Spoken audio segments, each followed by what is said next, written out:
In the Llanos region of Venezuela, a young man who had just left his lover's home hears a whistling sound close by.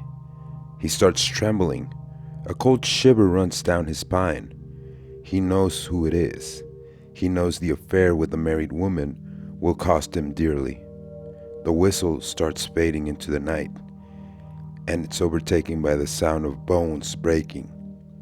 His bones, as El Silbón has claimed his most recent victim.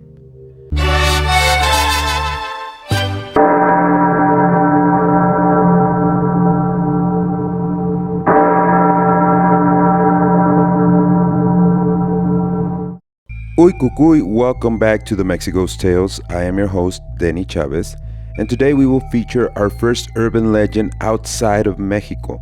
This tale takes place in Venezuela, and it comes to us as a request from Frank the Man. Thank you so much for introducing us to this urban legend. We really appreciate your suggestion.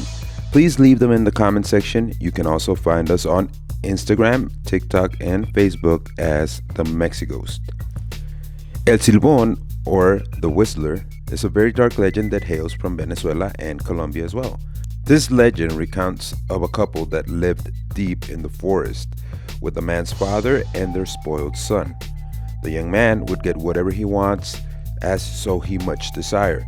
If not, he would throw tantrums at his parents and all other types of misbehaviors. The old man warned them constantly that the misbehaving of their kid will cost them heavily. However, the couple loved their child and were willing to do anything to appease the young man. One day, the teenager wanted to have entails for dinner, so he demanded to his father to look for a deer and hunt and bring it so he could satisfy his craving. The father did so. He grabbed his gun and set out to look for a deer and bring it to fulfill his son's wishes. After hours of looking, the man was unlucky. He had not found any deer and had to break the news to his son. The young man, enraged, asked him where the deer was. The father told him he was tired after hours of looking for the deer and was unable to find anything.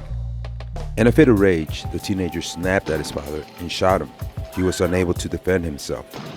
Once on the ground, the teenager proceeded to carve out the guts of his father. Knowing that no one had witnessed the murder, he dragged his father's lifeless body and covered it with a few branches in the forest. The young man then looked for his father's entails and placed them in a sack and made his way back home.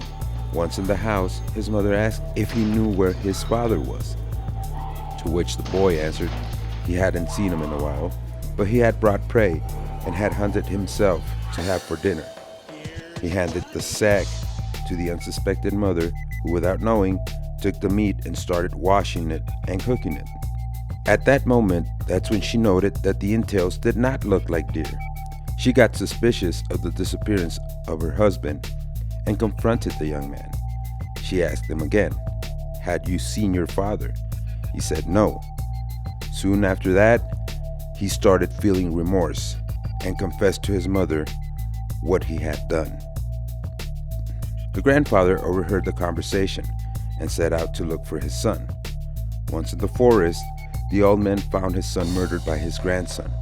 Enraged, the man went back to the house and placed his grandchild kneeling over a rock.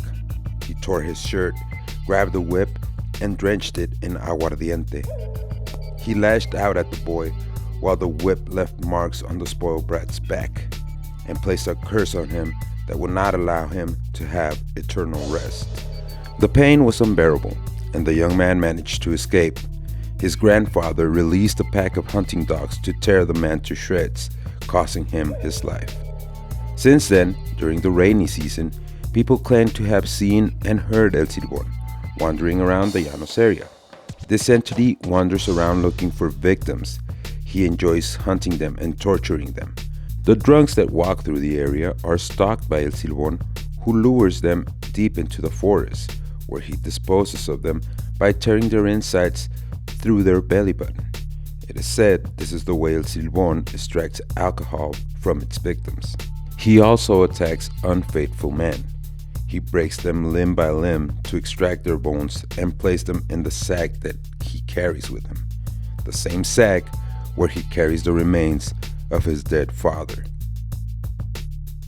His whistling is very distinctive. It is said that if you hear his whistling near you, you are safe from El Silbón.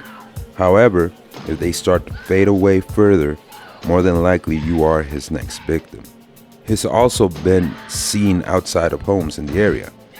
Witnesses have said that he starts counting the bones one by one. If more than one person hears him, you are in the clear. If only one person in the household hears El Silbón, that means the whole family will meet their end. He is characterized as a very tall, thin man, measuring 3 meters tall. He wears a string hat. His face reflects excruciating pain, and his body is covered with wounds. He walks around the trees while whistling to the sound of bones rattling, the same bones of his father and the rest of his victims. He is condemned to wander idly for eternity. Other versions of this legend claim El Silbón ended his father's life when he found him with a prostitute. The father was so enraged that he himself ended the life of the sex worker. Another version is that he killed his father after his father found his wife with another man. Again, El Silbón's father disposed of the life of the woman for promiscuity. Every version of this tale ends the same way, with his grandfather sending a pack of hunting dogs to end El Silbón's life. He wanders idly for eternity, not being able to find peace. It is said that the best way to protect yourself from El Silbón is by having a dog, as still in death, his biggest fear are canines. And with that, we come to the end of another Mexighost Tales. I hope you enjoyed it. If you did, please leave a like, comment, subscribe to the channel. You can also find us on Instagram, Facebook, and TikTok as the Mexighost. And we will see you in the next one, where we will explore another part of Mexico's other history.